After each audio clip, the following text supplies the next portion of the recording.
नमो भगवते वासुदेवाय।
आवाज बंद करत काही यंत्रण कर चक्की चाललं करतो झालं बंद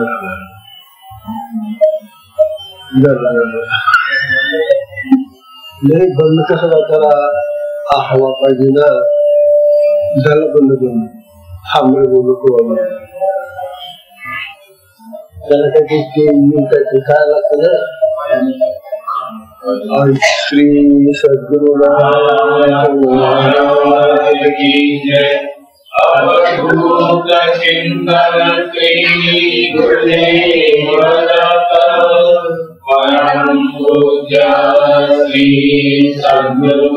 स्वामी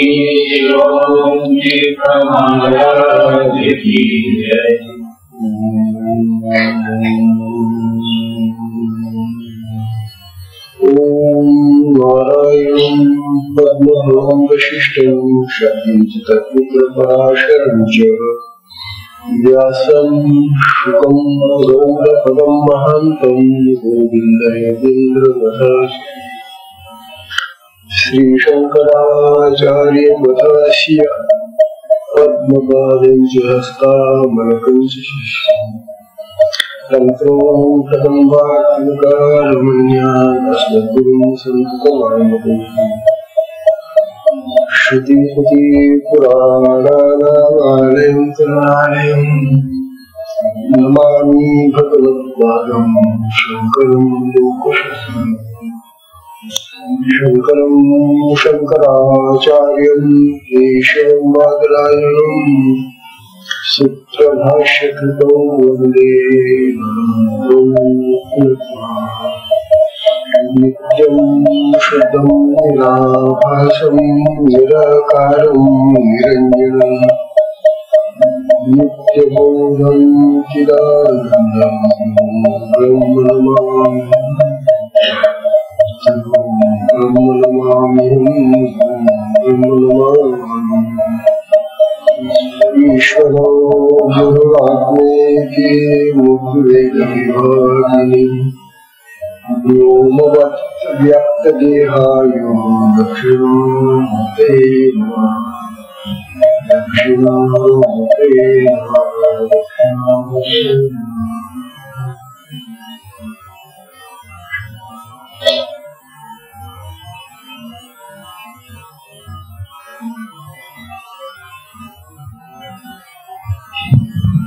श्री सद्गुरु स्वामी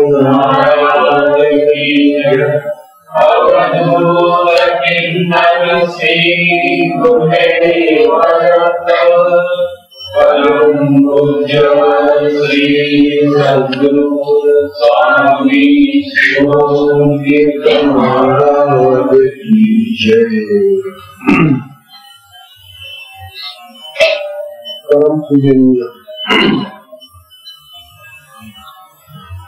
परम पूजनीय श्री सद्गुरु स्वामी श्री तीर्थजी महाराज यांच्या कृपा आशीर्वादाने हा शक्तिपात मार्गाचा सत्संग सुरू आहे। गेले 2 दिवस आपण फार महत्वाचे विषय हाताळले। आज बरीच नवीन मंडळी दिसते, तेव्हा या नवीन मंडळीला ते दोन्हीविषयी काय करणार?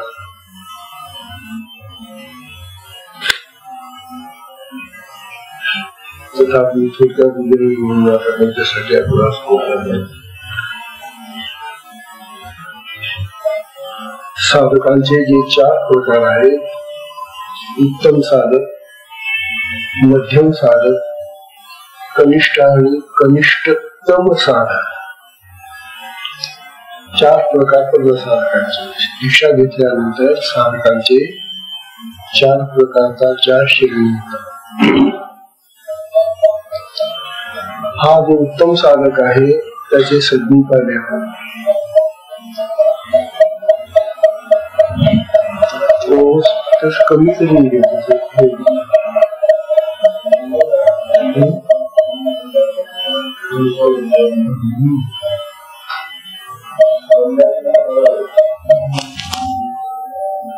तेव्हा जो उत्तम साधक आहे त्याला दीक्षा घेतल्यानंतर साधना करता करता 3 वर्ष लागतात आणि तो 3 वर्षांमध्ये जीवनमुक्त होऊन जातो, मोक्ष प्राप्त होऊन जातो, आत्मज्ञानी होऊन जातो. दुसरा जो कनिष्ठ साधक आहे त्यापेक्षा त्याच्यात अनेक दोष असतात, त्याची साधनाही चांगली नसते म्हणून त्याला 6 वर्ष लागतात. दीक्षेनंतर 6 वर्षात तोही सुटून जातो. तिसरा प्रकार जो कनिष्ठ साधक म्हणजे हलका असा जो साधक आहे त्याला 9 वर्ष लागतात. आणि त्याच्यापेक्षाही जो कनिष्ठ म्हणजे खालच्या दर्जाचा आहे त्याला 12 वर्ष लागतात. 12 वर्षामध्ये ती शक्ती त्याला त्या शक्तिमानाजवळ म्हणजे आत्म्यामध्ये घेऊन जाते असं शास्त्र सांगतं. पण आपण बघा आज आपल्याला किती वर्ष झाली दीक्षा घेऊन, आपण पोहोचलो म्हणजे आपण त्या 4 श्रेणीमध्ये साधक म्हणून सुद्धा बसत नाही. आणि तुम्ही साधक सुद्धा जर नसाल तर मग कोण आहात तुम्ही? मग तुम्ही दीक्षित आहात. आणि दीक्षित आडनावाचे लोक पुष्कळ आहेत. त्यापैकीच हे लोक सगळे बाकीचे आडनावाने दीक्षित असतात. नुसता दीक्षा घेऊन साधक बनत नाही. दीक्षा घेऊन त्याने सातत्याने साधना केली पाहिजे, उन्नती केली पाहिजे, प्रगती केली पाहिजे. शास्त्रातल्या ज्या उत्तम अशा अवस्था आहेत त्या प्राप्त करून असा हा कालचा परवाचा विषय झाला आहे. हा सुंदर विषय होता आणि जो आपण काल खूप तपशीलवार काढला. त्यानंतर कालचा जो विषय होता कुंडलिनी शक्तीच्या गती. ही जी मूलाधारामध्ये झोपलेली कुंडलिनी नावाची आत्मशक्ती आहे प्रत्येकामध्ये येते, परंतु ती निद्रित असते, झोपलेली असते. किंवा झोपलेल्या शक्तीचं स्वरूप काय असतं तेही पाहिलेलं आहे. या ज्या निद्रित शक्तीला सद्गुरु देणं त्यांच्या जागृत शक्तीला तुला जाणं करता येतं. आणि ही जागृत झालेली शक्ती मग जेव्हा त्या मूलाधारातून मूलाधार चक्रातून वर उठते तेव्हा त्या सुषुम्नेच्या मार्गामधून षटचक्रांचा वेग घेत घेत घेत घेत ती सहस्रार चक्रात जाते मस्तकात आणि मग तिथं समाधी लागते. हा जो तिचा मार्ग आहे या मार्गामध्ये जाताना ती 4 प्रकाराने जाते. 4 तिच्या गती आहेत असं काल आपण पाहिलं. या 4 गती कोणत्या?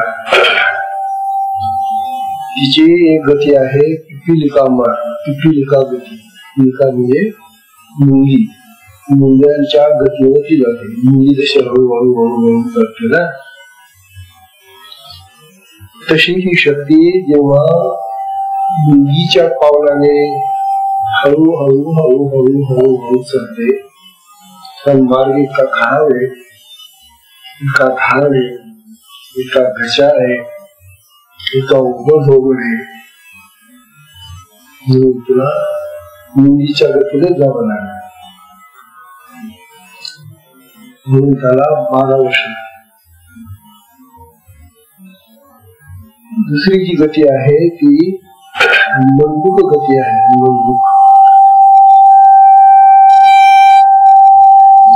मंडूक म्हणजे बेडूक. बेडूक कसा चालतो? बेडूक एका ठिकाणी उडी मारून दुसऱ्या ठिकाणी बसतो, तिथे काही वेळ थांबतो, पुन्हा तिथून उडी मारून आणखी जागावर पाहून तिथे उडी मारून बसतो. असा उड्या घेत बसत थांबत बेडूक जातो. ही कुंडलिनी शक्ती सुद्धा त्या बेडकाप्रमाणे एका चक्रावर उड्या घेऊन तिथे ती थांबते बरेच काळ, कारण तिथली घाण तिला उपसायची असते. ती स्वच्छता तिला करायची असते त्या चक्रावरची, म्हणून त्या ठिकाणी बराच काळ तिला जातो. आणि नंतर मग तो त्या चक्राची स्वच्छता झाली की मग तिथून ती उडी घेऊन पुढच्या चक्रात जाते. अशी ही बेडूकच्या गतीने किंवा मंडूक गतीने जाणारी शक्ती आहे. या गतीने जेव्हा शक्ती काम करते त्यावेळेला त्या साधकाला साधनेला खूप काळ लागतो. साधनेमध्ये त्याला सिद्धी प्राप्त होण्याला 9 वर्ष लागतात. ही मंडूक गती झाली. तिसरी गती जी आहे कुंडलिनीची ती मरकट गती आहे. मरकट म्हणजे माकड. माकड कसं करतं? झाडावर ते खोडाकडून थोडं करत. माकड पळताना ते एकदम एक फांदी पकडतो, उडी मारतो, आणि त्या फांदीवरून ते दुसऱ्या फांदीवर उडी मारतो, तिसऱ्या फांदीवर उडी मारतो, चौथ्या फांदीवर, आणि मग शेजावर जातो. हा जो माकडाचा चढण्याचा प्रकार आहे, या गतीनं शक्ती सुद्धा त्या माकडाच्या गतीप्रमाणेच आहे. हा थोडासा वेगवान प्रकार आहे. माकड वेगाने चढत असते,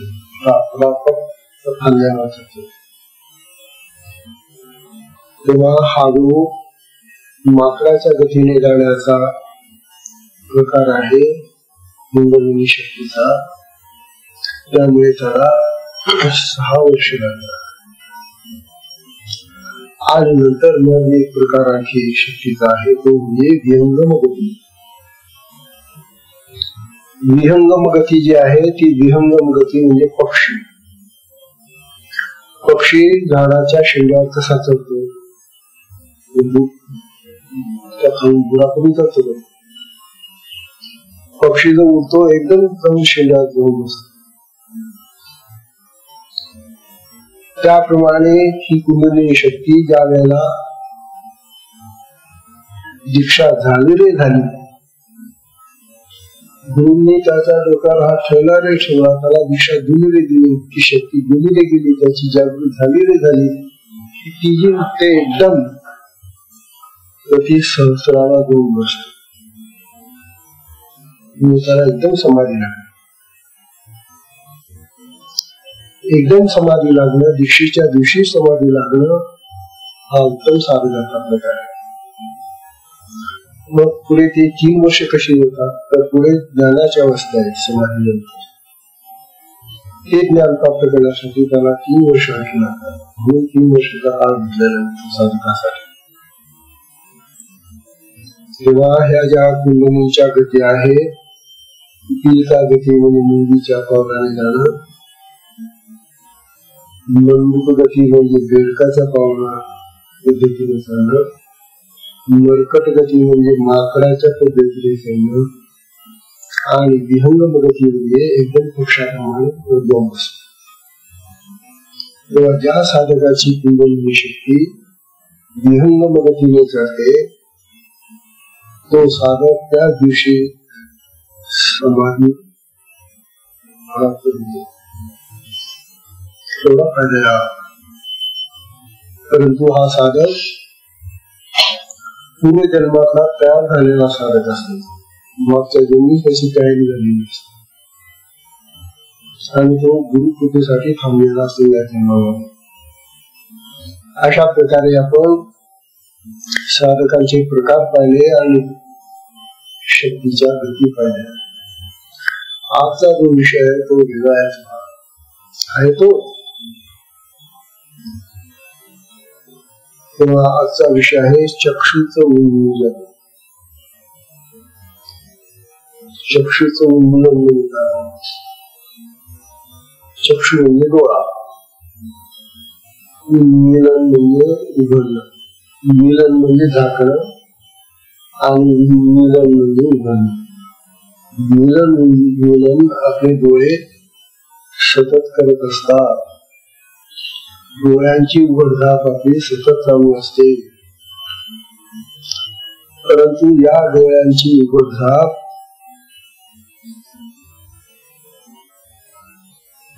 आंधळ्या माणसाला काय होते?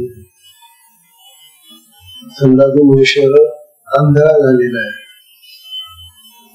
आणि त्याचे डोळे उघडतात, आपल्या तर त्याचे लागतात, आपले लागतात. पण ज्याला दृष्टीच नाहीये, तो अंध आहे, अंधळा झालेला आहे,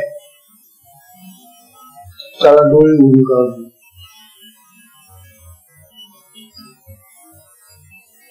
तस आता ज्याला डोळे आहेत पण काही असे रोग येतात डोळ्यांचे की त्यामुळे त्याला दिसत नाही. त्याच्या डोळ्यात पडदा येतो, पडळ येतो, भूमी येते, नाना प्रकारे. आता डोळे काय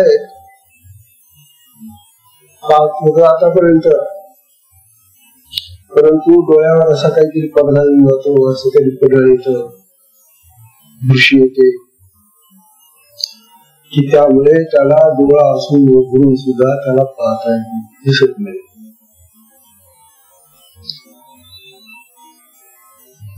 आता किती त्याने डोळा उघडला आणि किती पाहण्याचा प्रयत्न केला, कसं दिसेल त्याला?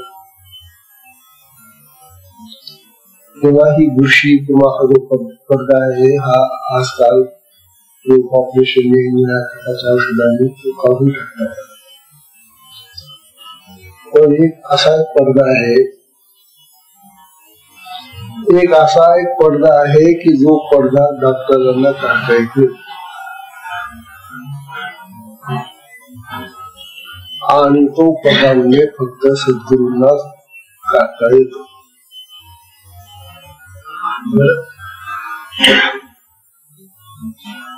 अशा या पडद्याला सद्गुरूच हटवतात.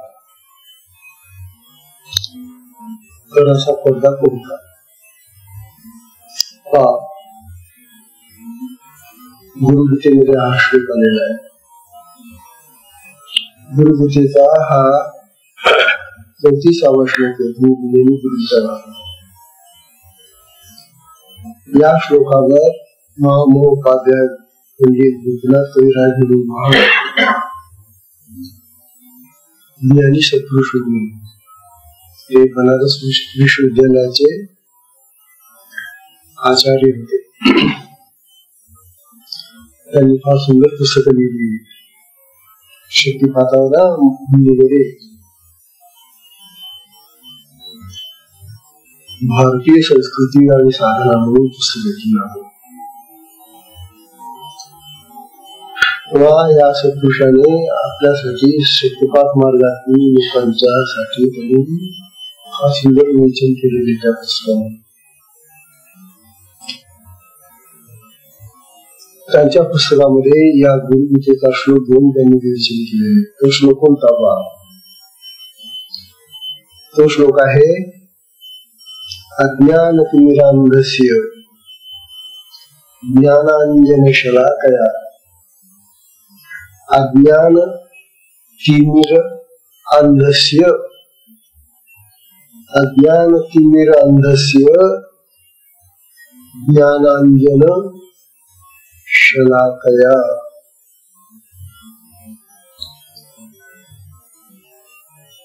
ज्ञानांजन शलाकया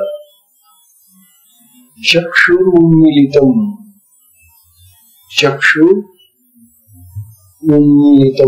येन चक्षुरुन्मीलितं येन तस्मै श्री गुरवे नमः. ज्यांनी चक्षुला उघडलं त्या सद्गुरूंना नमस्कार असो. श्लोक फार सोपा आहे. गुरुगीता आपण वाचतो. गुरुगीतेचा 34वा श्लोक आहे. श्लोकाचा अर्थ फार सोपा आहे. अज्ञान रूपी तिमिर म्हणजे अंधार. हा जो अंधार आहे हा साधा अंधार नाही. आता हा अज्ञानाचा अंधार आहे आणि या अज्ञानाच्या अंधाराने ज्याचे डोळे आंधळे झालेले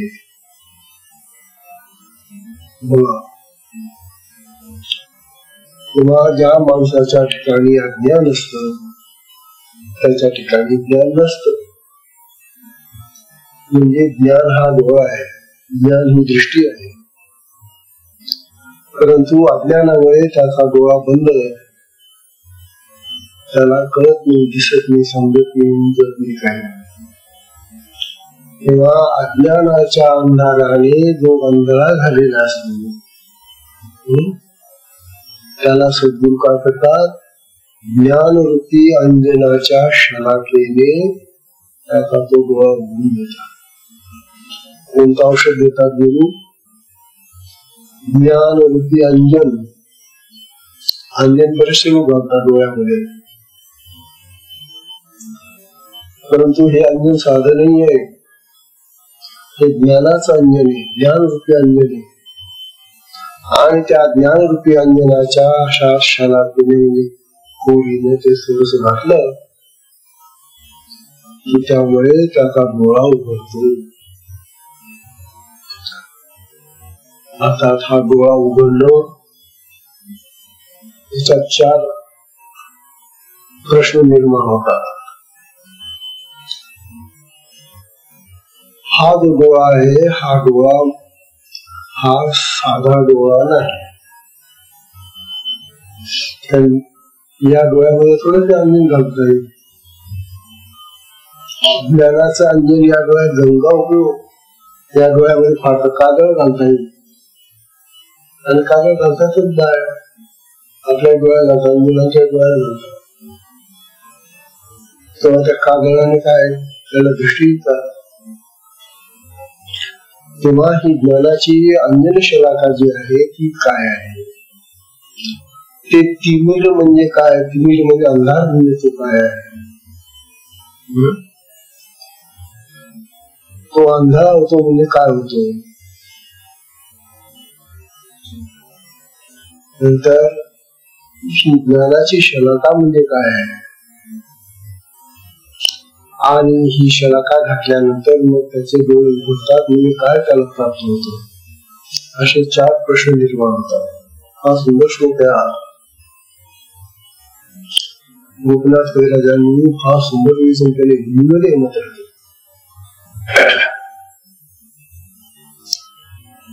बघा आता आपण एक एक प्रश्न आणि एक त्याचं स्वरूप बघूया. शक्तिपात दीक्षा घेण्यापूर्वी शिष्य स्वतःला मी म्हणत असतो. मी काम करतो, मी खातो, मी बोलतो, मी खातो, येतो, मी. हा त्याचा जो मी आहे तो कशाचा आहे? कशाबद्दल तो मी म्हणतो? कशाला मी म्हणतो?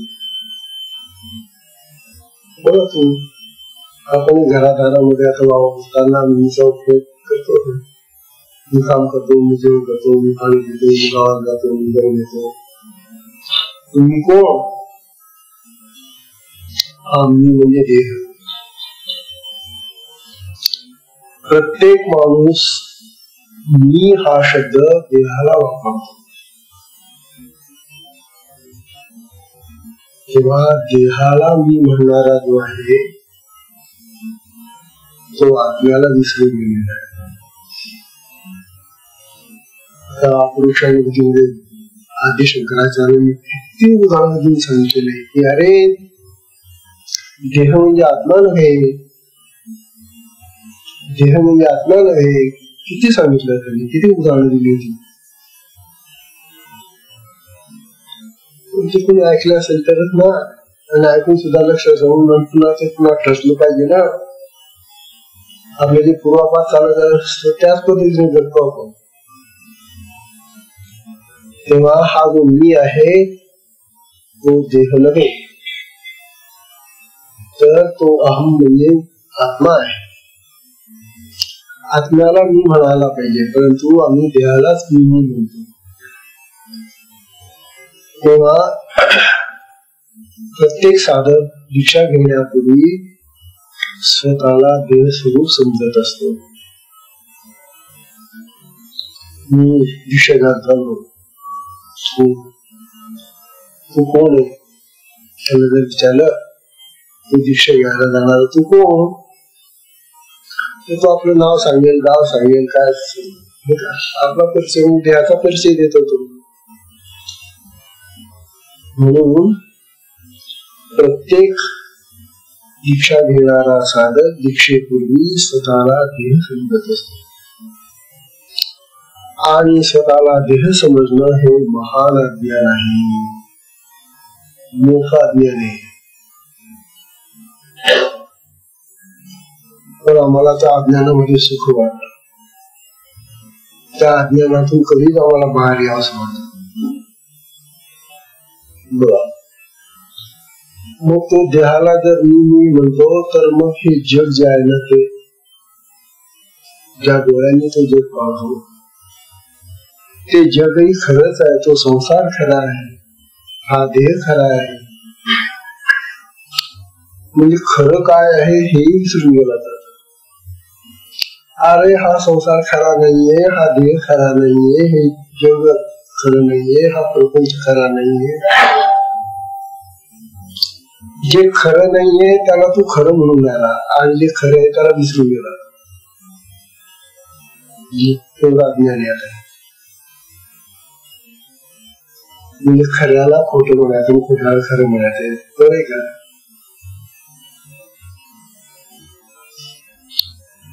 तात्पर्य असं की जग खरं नाही, संसार खरा नाही, देह खरा नाही, देहाचा हा प्रपंच खरा नाही. मग खरं काय, तर खरं आत्मतत्व आहे, आत्मचैतन्य आहे, ब्रह्म आहे, परब्रह्म आहे. हे खरं आहे. तुझ्यामध्ये असलेला जो आत्मा आहे, ज्या आत्म्याने हा देह चालतो, तो आत्मा खरा आहे. तेव्हा त्याला ओळख, खऱ्याला खरं म्हण, खोट्याला खरं म्हणून नाही. उद्या जर तुमच्या हातामध्ये चिकण्या नाण्यांची अशी डबी दिली, घेऊन जाऊ बाजारामध्ये, माल घेऊन या, चिकणे पैसे सगळे घासलेले, तो दुकानदार घेऊन तुमचे चिकणे पैसे. हे खरे जे नाणे ते तू काढून ठेवला बाजूला, आणि चिकणे चिकणे जे असतात ते चालवण्याचा प्रयत्न करतात. तेव्हा ही खोटाई आहे, ती चालत नाही. त्याचप्रमाणे हे जग असत्य आहे, नश्वर आहे, नाशवान आहे, परिवर्तनशील आहे. हा देहही तसाच आहे, ते जगाचं एक अंग आहे. हे महान अज्ञान घेऊन आम्ही दीक्षेला येतो. अज्ञान हे काळोखाप्रमाणे असतं, अंधाराप्रमाणे असतं.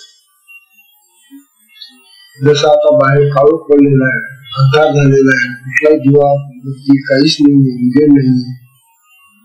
डोळे असून आपल्याला दिसत का? चांगलं नाही दिसत. अहो साध्या या डोळ्यांना अंधार सुद्धा बघू देत नाही. मग ज्याला अज्ञानाचा अंधार दाटलेला आहे, तेव्हा त्या अज्ञानाच्या अंधाराने तिमिर म्हणजे अंधार, अज्ञानाच्या तिमिराने म्हणजे अज्ञानाच्या अंधाराने ज्याचं अंधत्व आलेलं आहे, ज्याला डोळ्यांना आंधळा झालेला आहे. आंधळा कशाने? अज्ञानाने. अज्ञान हे आंधळेपणाचं लक्षण आहे. तुम्ही किती म्हणा स्वतःला, पण जर अज्ञान असेल अंधच आहे. किंवा स्वतःची बडाई किती मारा तुम्ही, परंतु ज्याच्यामध्ये अज्ञान आहे तो आंधळाच असतो. म्हणून अज्ञानाने अंध झालेला, अज्ञानाच्या तिमिराने अंध झालेला, आता हे अज्ञान कसं पुसायचं, कसं काढायचं, याला कोणता डॉक्टर नाही. कोणत्या दवाखान्यात गेला असताना ऑपरेशन केलं, अज्ञानाला दूर करणारं काही औषध आहे का बाजारामध्ये, कुठल्या स्टोर मध्ये, कुठलं इंजेक्शन वगैरे नाही. याचा डॉक्टर फार वेगळा आहे. हे अज्ञानाचा अंधार, हे अज्ञान दूर करणारा जो डॉक्टर आहे तो म्हणजे सद्गुरू आहे. तेव्हा सद्गुरूंच्या कृपाशीर्वादाने म्हणजे दीक्षेने हे अज्ञान ची शक्ती देवता जी कुंडलिनी आहे ती चालू झाली, मग ती हे सगळं अज्ञान खरवून फाडून काढते. हे अज्ञानी काय स्वतःला समजून राहणार, तुका काय आत्मा करतो. पण ती शक्ती आत्मशक्ती आहे, आज्ञेची शक्ती. गुरु तत्व असतं, गुरु शक्ती असते, गुरु जागृत शक्ती ही आत्मशक्ती असते. म्हणून सद्गुरूंची दीक्षा म्हणजे ज्ञानांजन शलाका आहे. काय करतात गुरु? आपली स्वतःची जागृत शक्ती, आत्मशक्ती त्या शिष्यामध्ये प्रेरित करतात, सोडतात, प्रसारित करतात. हा गुरुचा शक्तीचा जो प्रसाव आहे, हा जो शिरकाव आहे, हे औषध आहे त्या अज्ञानाचं. ही अज्ञान नष्ट करणारी ज्ञानांजन शलाका आहे. जेव्हा सद्गुरूंची कृपा, सद्गुरूंची जागृत शक्ती, सद्गुरूंची दीक्षा आणि त्या दिशेने त्या साधकाची कुंडलिनी जागृत होऊन ती जेव्हा कार्य करायला लागते, त्यावेळेला त्याचं अज्ञान खरवून खरवून नष्ट करते. म्हणून ज्ञानांजन शलाकया.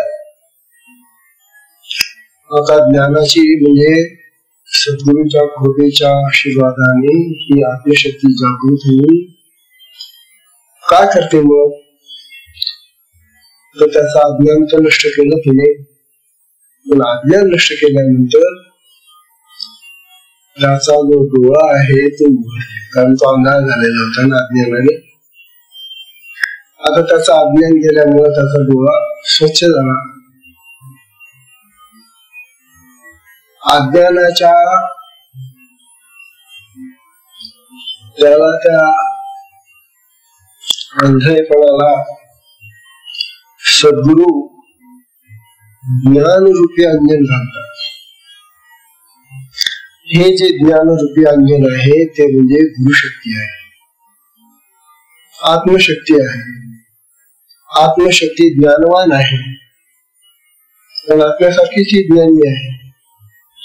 म्हणून गुरु आपलं स्वतःची जी आत्मशक्ती आहे ती ज्ञानशक्ती त्याला देतात. म्हणजे ही ज्ञानांजन शलाका झाली. आणि त्या ज्ञान अंजनाने त्याचा डोळा उघडतात. म्हणजे हा डोळा नाही बरं शरीरावरचा, हा जो डोळा आहे तो डोळा म्हणजे ज्ञानचक्षु आहे. दिव्य चक्षु म्हणतात त्याला. आपल्या शास्त्रामध्ये अनेक ठिकाणी असे दिव्य चक्षु महात्म्यांनी दिलेले. व्यासांनी त्या संजयाला दिलेलं आहे. आधी धृतराष्ट्राला दूर केलं होतं, तो आंधळा आहे ना धृतराष्ट्र. व्यासाला फार दया आली त्याची, म्हातारा होता आधीच, आणि तो गादीवर बसला. राजा, आंधळा राजा. व्यासाला वाटला अरे राजा जर आंधळा असेल तर प्रजा कशी राहील, म्हणून राजाला दृष्टी द्यायला पाहिजे.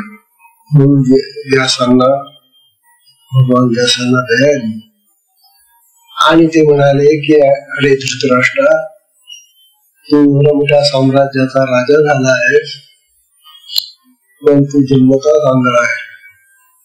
तेव्हा मी तुला दृष्टी देतो, तुला दिव्य चक्षु देतो, तू घे आणि बघ या डोळ्याने. अर्थात हा दिव्य चक्षु म्हणजे ज्ञानाचा चक्षु आहे, आत्मज्ञानाचा चक्षु आहे, डोळा आहे. परंतु तो वेळा धृतराष्ट्र म्हणाला, मला काय करायचा, डोळा दिसला, मला 2 डोळे आहेत, मी त्या डोळ्याला घेऊन काय करू. त्याला माहितीच नव्हतं ज्ञान चक्षु काय असतो. म्हणून व्यासांची ती देणगी त्याने नाकारली. अज्ञानाने मनुष्य काय काय करू शकतो. धृतराष्ट्राची केवढी चूक झाली ती, कशामुळे झाली, अज्ञानाने. परंतु त्याचा जो सेवक होता धृतराष्ट्राचा, तो संजय, तो त्याची सेवा करायचा. मग त्या संजयाला विचारला, अरे संजय, तू तरी घे हा दिव्य चक्षु. नमस्कार घातला त्याने आणि घ्यावा, आणि त्या संजयाला तो दिव्य चक्षु प्राप्त झाला. म्हणजे तो राजवाड्यात बसून ते युद्ध पाहत होता. कौरव पांडवांचं युद्ध राजवाड्यामध्ये बसून पाहत होता तो. किती लांब होत ते कुरुक्षेत्रावर. ही दिव्य दृष्टी आहे. ज्याला ही दिव्य दृष्टी प्राप्त होते तो सगळं जग आपल्या एका ठिकाणी बसून पाहू शकतो. कारण ते ज्ञान दृष्टीचं दृश्य नाही. आत्मज्ञानाने तो पाहत असतो. कारण सगळीकडे आत्मा भरलेला आहे ना, ब्रह्म तर सर्वत्र पसरलेला आहे ना, आत्मा सर्वत्र पसरलेला आहे ना. मग ज्याला आत्मज्ञानाची दृष्टी प्राप्त झाली म्हणजे ती दृष्टी त्याला सगळं जगातलं सगळं दृश्य दाखवते. त्याला कुठं पाहण्यासाठी जाण्याची गरज नाही. असा हा दिव्य चक्षु आहे. असा दिव्य चक्षु मिळवणारा कोण आहे, सद्गुरु असतात. हे संख्येना अज्ञान तिमिरांधस्य ज्ञानांजन शलाकया चक्षुरुन्मीलितं येन तस्मै श्री गुरुवे नमः. अशा सद्गुरूंना प्रणाम करावा, नमस्कार करावा, ज्यांनी आपल्याला अशी महान दिशा देऊन आपले डोळे उघडण्याचा प्रयत्न केलेला आहे.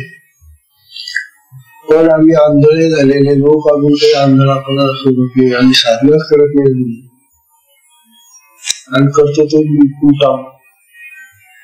1 दिवस करतो, 10 दिवस करतो. कधी होणार तू मुक्त होणार कधी? अशा साधनेने का मुक्ती मिळते? झणझणीत अंजन घातले. जे साधक गावोगाव भटकत फिरतात त्यामध्ये त्याला मजा वाटते. हे पाहू पाहू पाहू पाहू हे पाहू हे घेऊ ते घेऊ. अरे एका ठिकाणी बसणं करणं साधणं अगदीच जाणं आवश्यक जाऊ नये, परंतु चैनीसाठी मजेसाठी कशाला भटकतो. म्हणून हा जो श्लोक आहे गीतेतला, हा श्लोक गोपीनाथ कविराजांनी घेतलेला आहे. व आता या श्लोकावर गोपीनाथ कविराजांनी जे निरूपण केलेलं आहे त्यातलं काही भाग आपण पाहूया.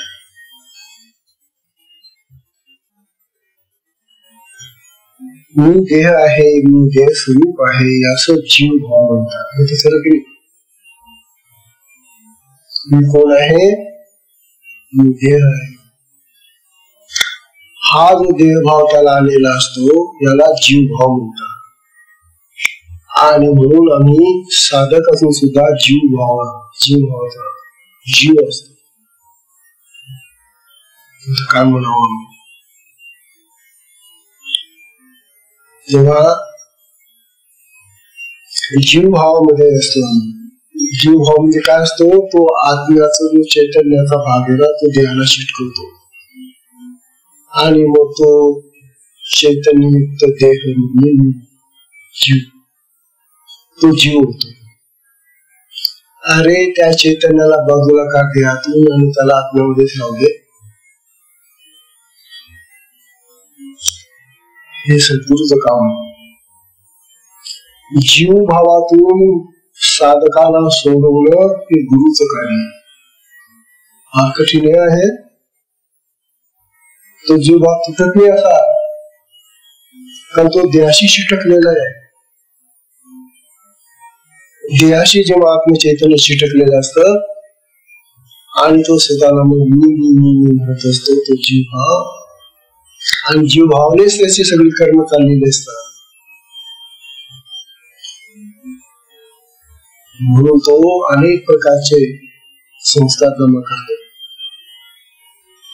त्याच्यामध्ये अहंकार येतो, अभिमान येतो, गर्व वाटतो, काठा वाटतो, अनेक प्रकारचे दोष त्याच्यामध्ये येतात आणि मग संस्कार संचय होतात. तेव्हा मूळ जीव भाव आहे, आपलं मूळ स्वरूप काय आहे याच त्या जीव भावामध्ये असलेल्या साधकाला विस्मरण होऊन जातं. अरे तू मूळ कोण आहे, मुख्य तू कोण आहेस. तेव्हा आपण मुख्य कोण आहोत, मूळ कोण आहोत हेच तो विसरून गेलेला असतो.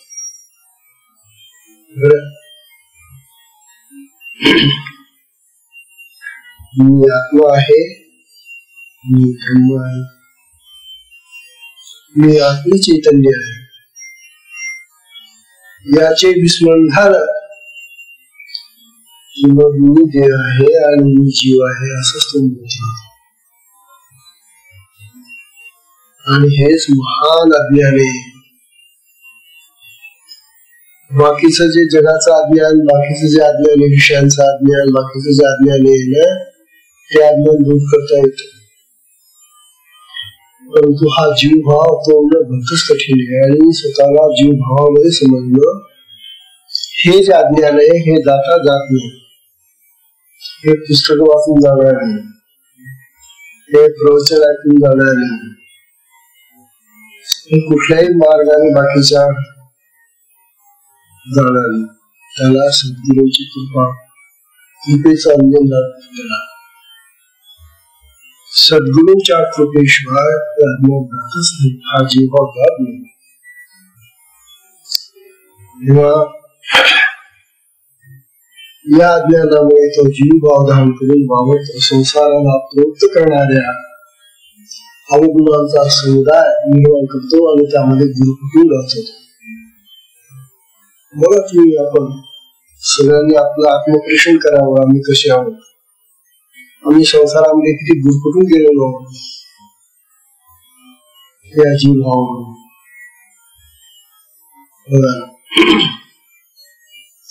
तो अज्ञानाच्या टिळ्यात म्हणजे अंधारात आंधळा बनतो. वास्तविक जीव ही मुळात आत्मस्वरूप आहे. जीव ब्रह्मैव नापरा. भगवान आद्य शंकराचार्यांनी सांगितलेलं ब्रह्म सत्यम जगन मिथ्या जीव ब्रह्मैव नापरा. अहो जीव सुद्धा ब्रह्मच आहे, परंतु तो अज्ञानाने आम्ही जीवभाव निर्माण करून ठेवलेला आहे. कारण ते जे आत्मचैतन्य ते त्या देहाला लटकलेलं असल्यामुळे त्या देहाला तो विलीन. तेव्हा हे जे चैतन्य आत्मचैतन्य आहे ते चैतन्य सद्गुरूच्या कृपेनं आपल्याला त्या जीवभावामधून काढून टाकता येतो. तो जीवभाव तोडून टाकता येतो. तो जीवभाव समाप्त करता येतो. हे ज्ञान.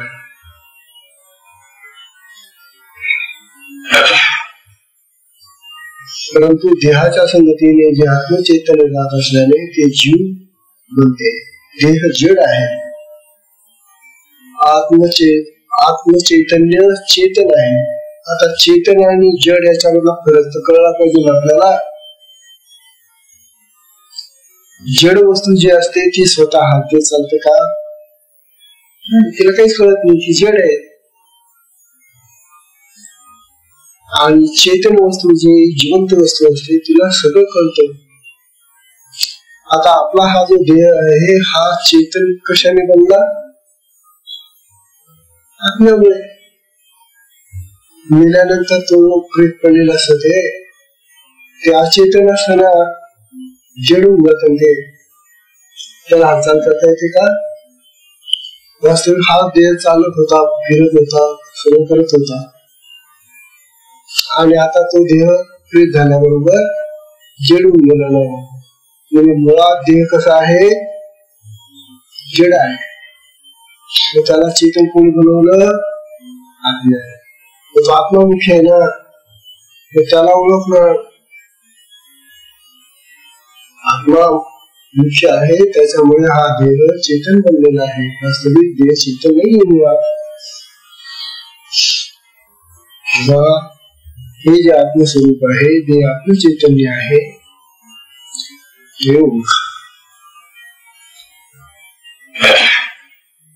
वस्तुतः अखंड चैतन्य स्वरूप आत्मा आहे.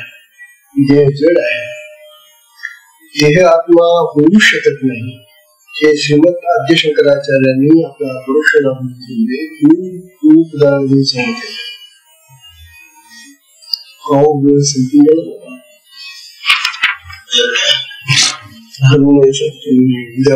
अर्धा भाग राहिलेला पण त्याच फार सुंदर विवेचन आहे.